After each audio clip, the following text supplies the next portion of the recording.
నేను పంతులు గారికి డబ్బులు ఇచ్చి తెచ్చుకున్నానండి. ఇవి పిలక కందండి. ఇది దురద కంద అని కూడా అంటారు. కొత్త కోడలో వారి వంశాన్ని అభివృద్ధి చెయ్యాలి అని పసుపు పిలకలో తర్వాత కంద పిలకల్ని శివాలయంలో ఇస్తారండి. అయితే ఇది మనకి కంద కావాలన్నా పసుపు దుంపలు కావాలన్నా శివాలయంలో ట్రై చేయండి, దొరుకుతుంది. ఎంతో కొంత పంతులు గారికి ఇచ్చి తెచ్చుకోండి. చక్కగా మొక్కలు వేసుకోండి. ఎక్కడ దొరుకుతాయి అంటున్నారు. ప్రయత్నం చేస్తే ఎక్కడో దుక్కుని దొరుకుతాయండి. ప్రతి ఊర్లోని శివాలయం ఉంది.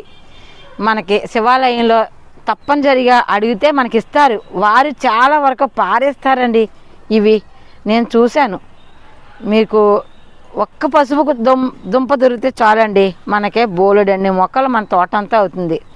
నాకు ఈ సంవత్సరానికి సరిపడగా మా తోటలో పసుపు పండుతుంది అంటే నమ్మరే.